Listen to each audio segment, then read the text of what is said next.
May your home know peace and abundance, my son. What is this? Tell me, what is swimming in this wine? Look inside. Those are insects. Did his household, even the insects came to celebrate the harvest feast. Enough. No, this can't be. The calabash slipped from Tayo's hands before he even understood why. One moment he was smiling, proud, presenting it to the elders seated beneath the giant iroko tree at the center of the harvest feast. The next moment, old Baba Adewale was spitting into the dust, his face twisted in disgust, and the entire gathering had gone silent in that particular way. A crowd goes silent right before it erupts into laughter. "Tayo," the old man said, holding the cup away from his body as though it might bite him. "What is swimming in this wine?" Someone screamed. A child, maybe, or a woman near the back. Tayo would never be sure, because by then the sound of the crowd had become one great wave of laughter and disbelief, rolling over him, through him, leaving him standing there with his hands empty, and his name already becoming something people would repeat for months. He did not defend himself. He could not, because there, floating in the calabash his wife had prepared that morning, were the unmistakable, wriggling bodies of tiny insects that had made a home in a container no one had washed in weeks. If you are watching this and thinking a man cannot be broken by something so small, stay with this story, because what happened in the days that followed will show you exactly how much damage a single humiliation can do to a proud man's home. And what he was about to do next would shock the entire village. Before we continue, if stories like this move you, take a moment to subscribe and like this video, and tell us in the comments where in the world you're watching from tonight. 6 months earlier, none of this had happened yet. 6 months earlier, Tayo was simply a hard-working cocoa buyer from Riverstone Village, a man known for rising before the roosters and returning home long after the sun had set behind the hills. His sacks heavy with beans, and his heart heavier still, with dreams of the family he wanted to build. And on a bright, drum-filled afternoon, he had married Nala. Nala was not an ordinary bride. The whole village said so. She had a laugh that carried across compounds, a wit sharp enough to silence market women twice her age, and a beauty that made young men suddenly remember they needed to buy things from her mother's stall. When Tayo asked for her hand, half of Riverstone Village believed he had won something rare. The other half simply believed he was the luckiest man alive. "You will build the happiest home in this village," Mama Comfort, the oldest woman in the market, had told them both on their wedding day, pressing cola nut into their palms. A hard-working man and a clever woman. What can stop you? For the first few weeks, nothing did. Tayo woke each morning to the smell of yam porridge, the sound of Nala humming as she swept the compound, the sight of his home glowing under her care, the way a home glows when someone loves it. He would return from long trading journeys and find his clothes folded, his water warmed, his name spoken with tenderness. He believed, with the simple faith of a man newly married, that he had chosen wisely. But somewhere in the space between the 3rd week and the 4th, something in Nala began to shift, quietly, the way a single loose thread begins to shift before an entire wrapper unravels. It started small. She began waking a little later each morning, first by minutes, then by an hour, then by however long her body decided sleep was owed to her. The porridge that once greeted Tayo at dawn began arriving at midday, then not at all. When he gently mentioned it one evening, she simply laughed her market-famous laugh and waved a hand at him as though he had said something delightfully foolish. "Tayo, my love," she said, stretching on the mat like a cat that had just remembered it was royalty. A woman should not work herself into an early grave. There is always tomorrow. He laughed too, that first time. It was, after all, a joke between new lovers, wasn't it? Surely tomorrow would come, and with it, the wife he had married. Tomorrow came, and went, and came again. Sweeping the compound became something Nala intended to do, the way a person intends to visit a sick relative, with real sincerity and no actual movement toward the door. Dishes piled beside the well until flies gathered over them in restless clouds. The mat by the doorway grew a fine coating of dust, so thick a curious child once wrote his name into it with one finger, and nobody wiped it away for 3 more days.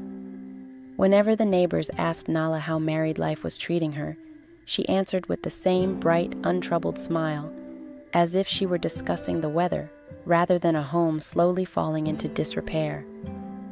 "Marriage is sweet," she would say, tilting her chin with the confidence that had once charmed the whole village. A woman should not work herself into an early grave just to impress people who are not even paying her.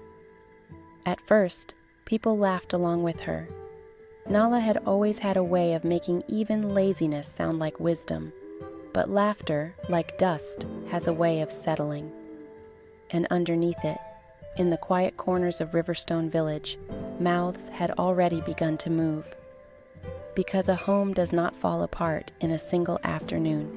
It falls apart one forgotten sweep, one unwashed pot, one delayed tomorrow at a time, and Tayo, still blinded by the softness of new love, had no idea just how far this particular tomorrow was about to travel, or what it would eventually cost him in front of the entire village he called home.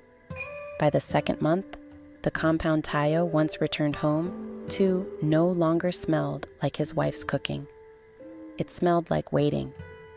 He noticed it the moment he stepped through the gate one evening, sacks of cocoa still balanced on his shoulder, sweat drying stiff against his shirt. The pots by the fire were cold. The broom leaned untouched against the wall exactly where he had left it that morning, and Nala was lying on the mat inside, one arm thrown over her eyes, as though the day itself had exhausted her simply by existing. "Nala." He set the sacks down slowly. "You have not eaten?" "I was resting," she murmured, not lifting her arm. "I will cook soon." He wanted to believe her. A man who loves his wife wants very badly to believe her, even when the evidence gathering quietly in every corner of his home is beginning to whisper something else entirely. So Tayo did what patient men do. He said nothing sharp. Instead, after his long journeys buying cocoa from farmers 3 villages away, he came home and swept the floor himself, his sandals still dusty from the road. He scrubbed the pots that had begun to hold onto yesterday's smell like a stubborn memory.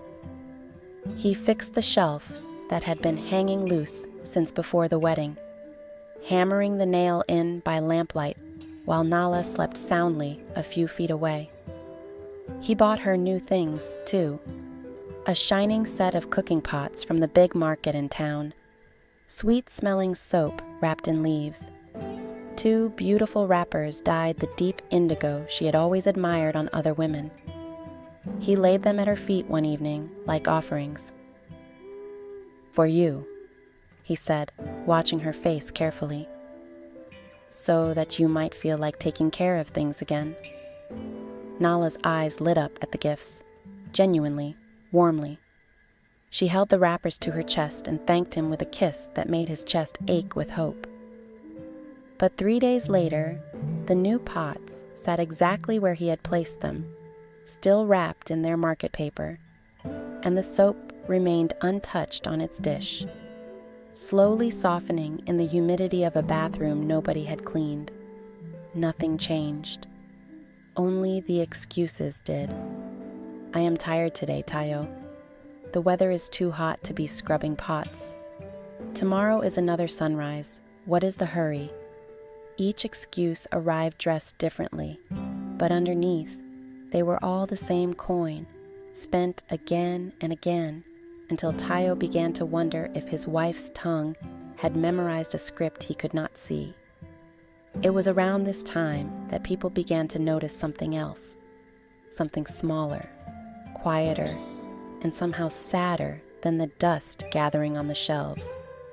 Nala, once known throughout Riverstone Village for skin that shone like she bathed in palm oil and moonlight, began to lose the shine that had turned heads at every festival. She no longer rose early to bathe before the sun grew fierce. Her wrapper, the same one day after day, hung looser than it should, stained in places that soap and water would have easily lifted. Even the children, who notice everything and forgive nothing, began to whisper among themselves, "Is that not the bride who used to smell like flowers?" One small girl asked her mother one afternoon, wrinkling her nose as Nala passed by the stream without stopping to wash. Her mother hushed her quickly, glancing around, but she did not disagree. Tayo heard the whispers too, carried to him the way village whispers always find their way to the person who most needs not to hear them. He said nothing to Nala about it directly, not yet. Instead, something in him, some quiet alarm bell, began to ring a little louder each day. Because here is the thing Tayo did not yet understand, though he would come to understand it with painful clarity in the weeks ahead. A woman does not stop caring for her home and her body all at once. It happens in pieces so small that even the woman herself often cannot see them adding up, until one morning she looks into a clay water pot used as a mirror and does not recognize who is staring back. Nala had not reached that morning yet. She was still deep inside the comfort of her own excuses, wrapped in them the way she refused to wrap herself in effort. One evening, Tayo's cousin, Femi, visited unannounced the way relatives in Riverstone Village often did, carrying gossip as easily as he carried his walking stick. He stepped through the gate, took one look at the compound, the chickens wandering freely because the fence gate had been left open for days, the dust thick enough to write in, the smell drifting faintly from the direction of the kitchen, and stopped walking entirely. "Tayo," he said carefully, lowering his voice as though the walls themselves might carry word back to Nala. "Is everything well with you and your wife?" "Everything is well," Tayo said quickly, too quickly, already reaching to close the gate the chickens had wandered through. "She is only tired. Marriage takes adjusting." Femi said nothing more that evening, but as he walked home under the darkening sky, he could not shake a particular unease settling in his chest, the feeling a man gets when he senses a story is being told to him that even the storyteller does not fully believe. Because Riverstone Village had seen homes fall apart before, and every single time it had started exactly like this, quietly, gently, wrapped in laughter and tomorrow, until the day arrived when laughter was no longer enough to hide what everyone could already see, and in less than 2 weeks, that day would arrive for Tayo in front of the entire village at the harvest feast beneath the iroko tree, in a calabash he had proudly carried with his own 2 hands, never once suspecting what was floating inside it.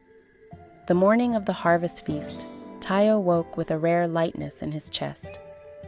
It was the one day of the year when every family in Riverstone Village brought something to share beneath the great iroko tree: yam, cola, fresh palm wine. And elders sat in judgment not of crops, but of character. A man's calabash said something about his household. Tayo had watched his own father carry palm wine to that same gathering every year of his childhood, chest out, proud, and some part of him wanted that same pride for himself. "Nala," he called that morning, "did you prepare the wine I asked for?" "It is ready." she answered from the mat, not opening her eyes. "I did it last night." He should have asked more. He should have looked. But a man does not inspect his wife's work the way he inspects a stranger's, not when he still wants, desperately, to believe in her. So Tayo lifted the calabash by its worn handle, kissed Nala's forehead, and walked to the feast with his shoulders back for the first time in weeks. Beneath the iroko tree, the elders sat in their customary half-circle, Baba Adewale at the center, his walking stick resting across his knees like a scepter. Drums rolled somewhere behind the gathering crowd. Children weaved between adult legs, chasing each other with fistfuls of roasted corn.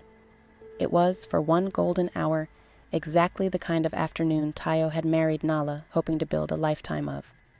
Then Baba Adewale lifted the cup Tayo had poured for him, and everything unraveled. The old man's face changed first. A small furrow, then a deeper one, then something closer to alarm. He held the cup at arm's length, tilting it toward the light, and what floated inside it caught the sun in a way that made several nearby elders lean forward to look. "Tayo," he said slowly, each word landing like a stone dropped into still water. "What is swimming in this wine?" The laughter did not come immediately. First there was a silence so complete that Tayo could hear his own heartbeat, could hear a child's corn cob crunch somewhere behind him, could hear the wind moving through the iroko leaves overhead, as though even the tree was holding its breath.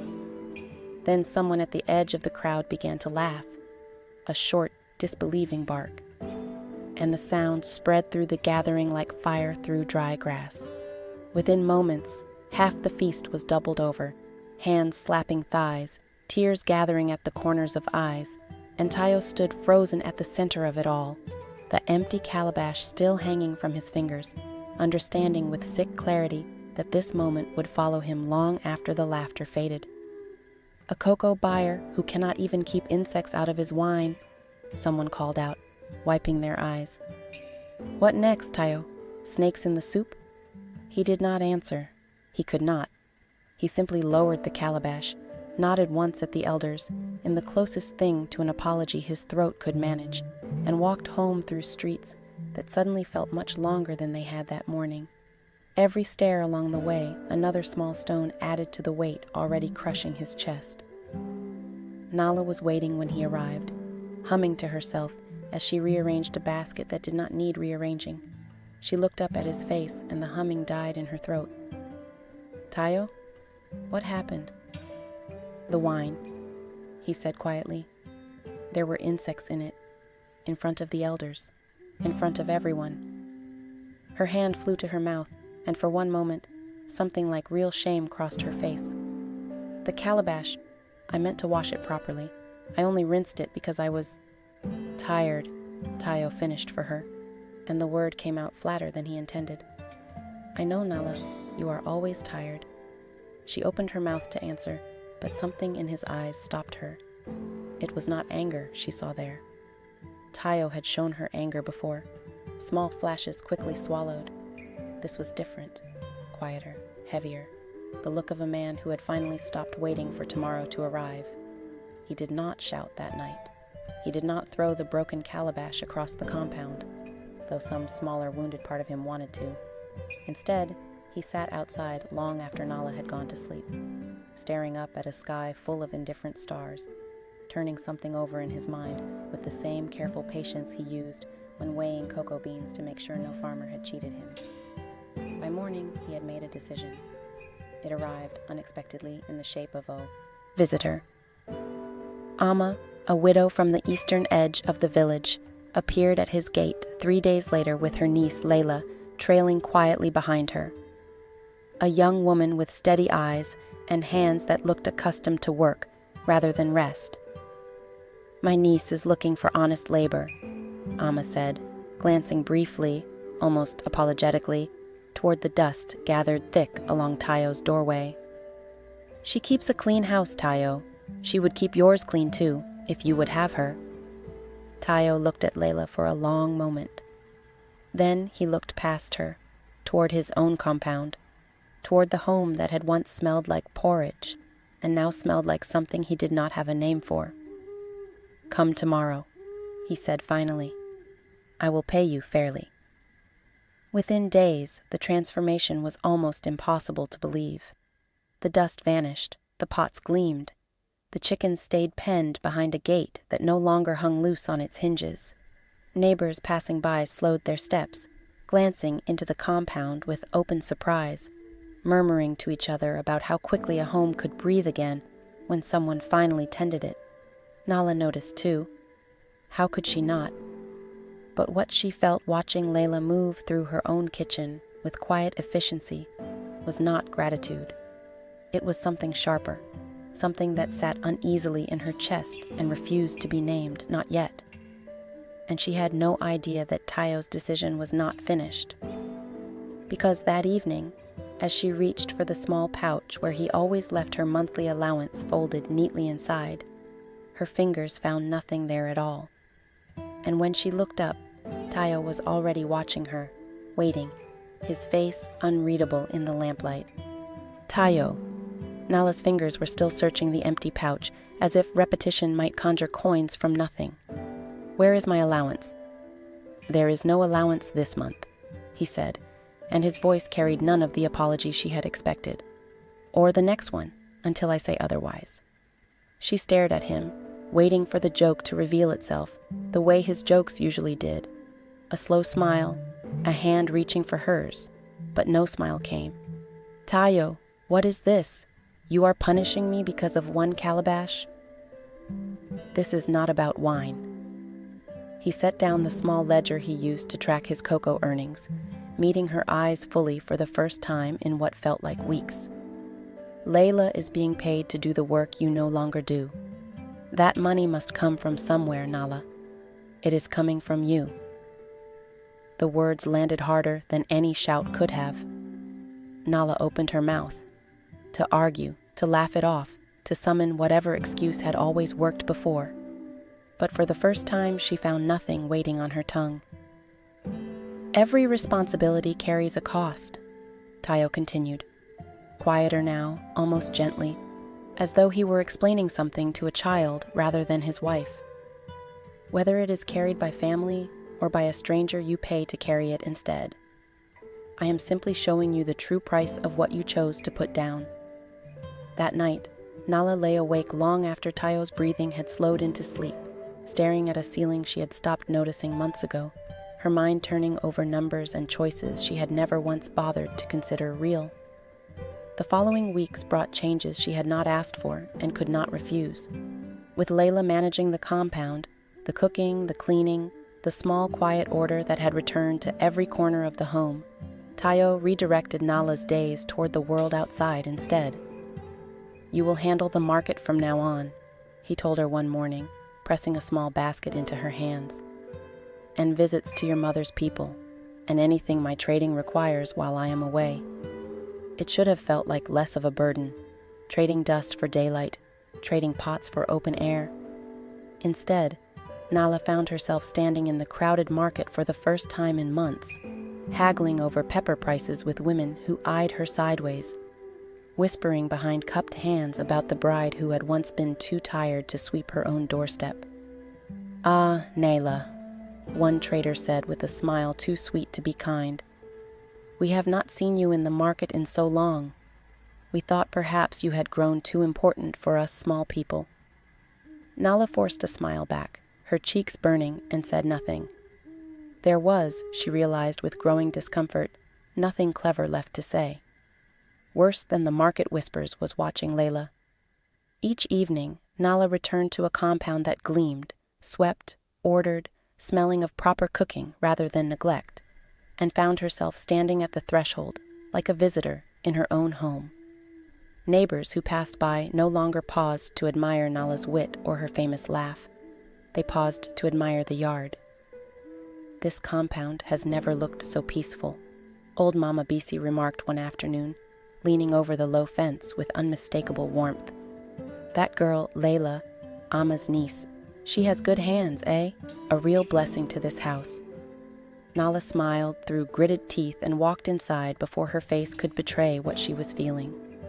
It sat in her chest like a stone she could not name, Not quite anger, not quite shame. Something twisted between the two, ugly and unfamiliar. Somebody else was receiving the praise that had once, effortlessly, belonged to her. It was into this tangled, uneasy season that Tayo's aunt, Mama Sad, arrived unannounced one humid afternoon, her walking stick tapping steadily against the packed earth of the compound, her sharp eyes missing nothing as she surveyed the changes around her. She did not scold Nala. She did not even ask about the calabash, though surely she had heard the story. Everyone in 3 villages had heard the story by now. Instead, she settled herself onto a low stool in the shade, accepted a cup of water from Layla with a small nod of approval, and turned her gaze toward Nala with something closer to sorrow than judgment. "Sit with me, my daughter," she said. Nala sat, wary, bracing for a lecture she had already heard, in one form or another, from half the village. "Do you know," Mama Said began instead, "why a woman shakes her sleeping mat every morning, even when it looks clean to the eye?" Nala shook her head slowly. "Because the mat that is never shaken becomes home for snakes." The old woman's voice was calm, almost gentle, but each word settled into Nala's chest with unexpected weight. Not because a snake arrives all at once, breaking down the door in the night. No, it slips in through a crack so small nobody notices, and it stays, because nobody disturbs it, until one morning a person reaches for their mat and finds something venomous waiting where comfort used to be. She let the silence stretch, watching Nala's face carefully. "Neglect does not arrive in a single day, my daughter. It is not one storm that destroys a roof. It is one small hole, ignored through many seasons, until the whole roof finally gives way. And by then, everyone wonders how such a strong house could fall so completely, when really, it had been falling the entire time." Nala said nothing. She could not. Something in her throat had grown too tight for words. Mama Said rose slowly, resting a weathered hand briefly on Nala's shoulder before she turned to leave. "The house can still be repaired," she said, almost as an afterthought, already walking toward the gate, but only by the one who let it fall. That night, unable to sleep, Nala rose quietly and walked to the small clay water pot kept near the kitchen, the closest thing the house had to a mirror. She knelt before it in the moonlight and looked, truly looked, at the reflection wavering back at her. She did not recognize the woman staring back. Not the dull eyes, not the neglected skin, not the tired slump of shoulders that had once carried themselves with such proud confidence through every market and festival in Riverstone Village.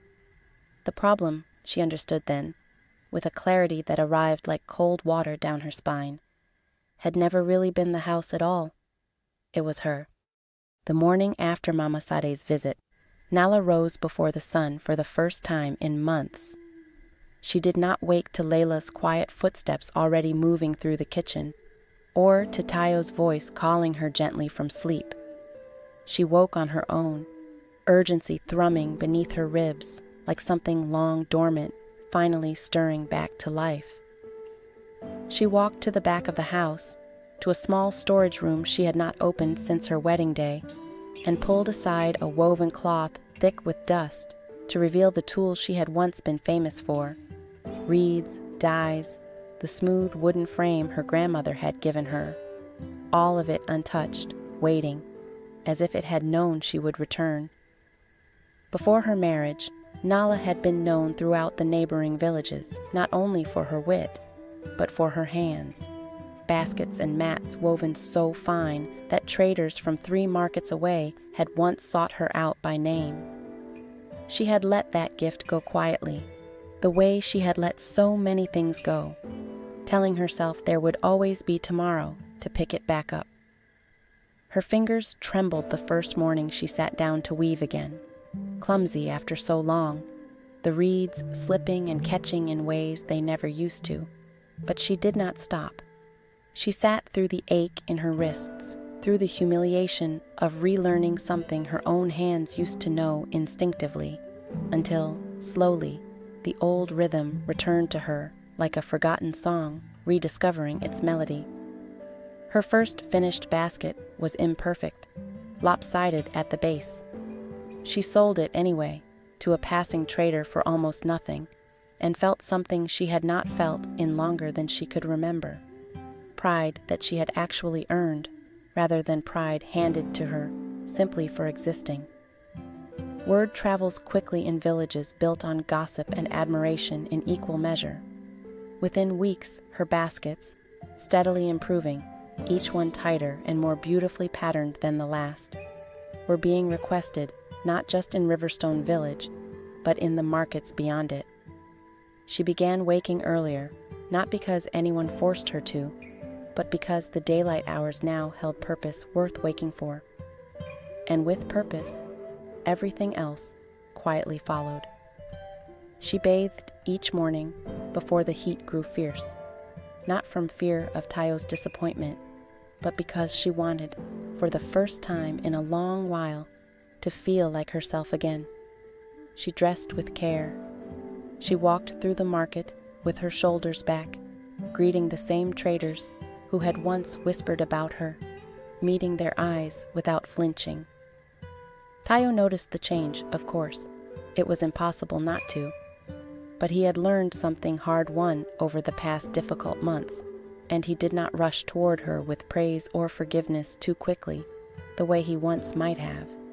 Instead, he simply began carrying her finished baskets along on his cocoa trading journeys, offering them quietly to buyers in the towns he visited, watching her small business grow one careful sale at a time without ever making it about himself. One evening, months into this slow, unglamorous rebuilding, Nala found him sitting outside beneath the same indifferent stars he had once stared at the night after the harvest feast disaster. She sat beside him, closer than she had in a long time. "Tayo," she said quietly, "I owe you an apology I should have given a long time ago." He turned to look at her, waiting, saying nothing, the way he had learned to wait for things to arrive in their own time rather than forcing them.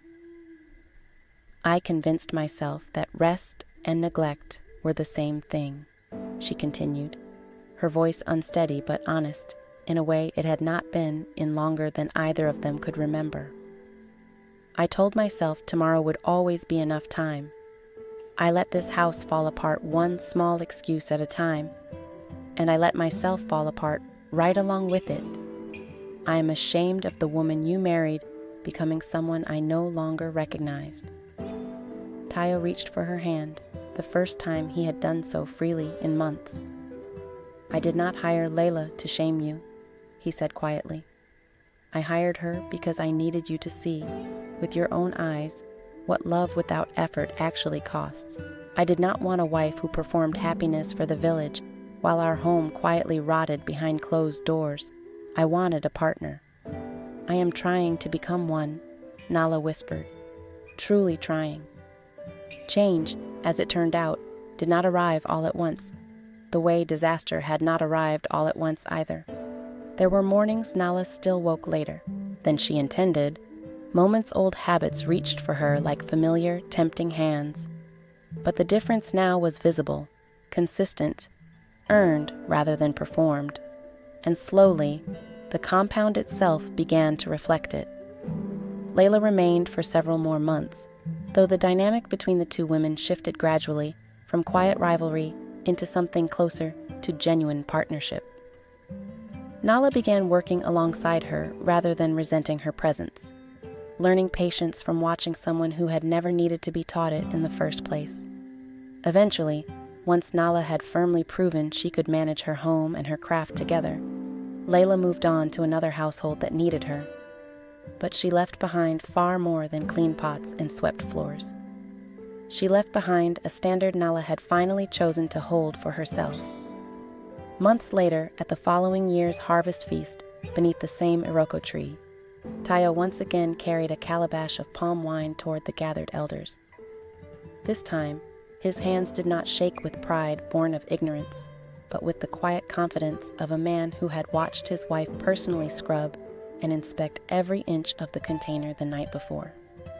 Baba Adewale lifted the cup slowly, sipped, and nodded with evident satisfaction. "Now this," he said, to a ripple of appreciative laughter throughout the crowd, "is how a household should taste." People who had once laughed at Tayo's expense now told a different version of the story to younger couples preparing for marriage. Not as mockery, but as instruction. A home is not destroyed in a single day, they would say. Passing the wisdom along the way, wisdom travels best in villages, through repetition and shared understanding.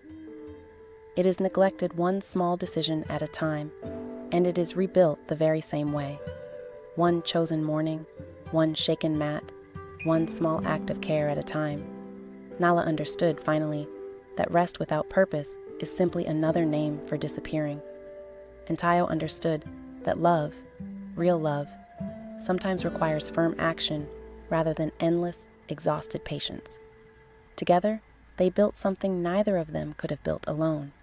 Not a perfect home, not a flawless marriage, but one founded on effort freely given, dignity restored, and respect earned rather than assumed. If this story reminded you of someone you know or of a lesson you needed to hear yourself, tell us in the comments the biggest lesson you are taking away tonight. And if you believe love should be built on partnership rather than comfort alone, make sure to subscribe and share this story with someone who needs to hear it. Because there are so many more stories exactly like this one still waiting to be told. Here is a short summary about Tayo and Nala's story. Tayo married Nala, believing he'd found the whole village's envy. A witty, radiant bride, everyone toasted at their wedding. But within weeks, her confidence curdled into comfort, and comfort into neglect. Dishes rotted by the well. Dust swallowed the doorway, and the woman once known for her glow stopped bathing before the sun grew hot, hiding behind the same 4 words, "There is always tomorrow." It all came crashing down publicly, insects floating in the palm wine. Tayo proudly served the village elders, his name turned into a joke for weeks. But instead of shouting her into change, Tayo did something colder and smarter.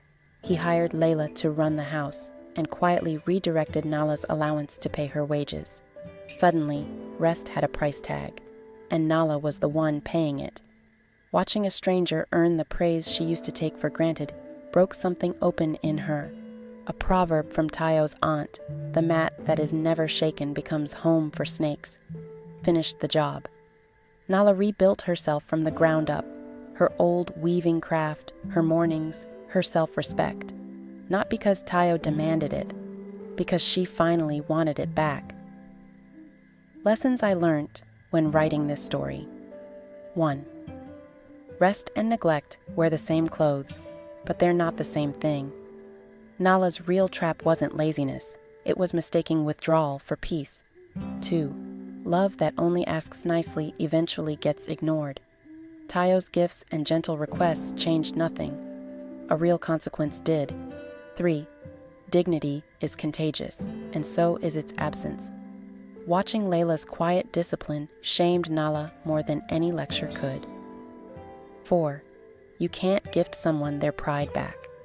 Nala's turning point wasn't Tayo's forgiveness. It was her own hands weaving something worth being proud of again. 5. A home doesn't collapse in one dramatic moment.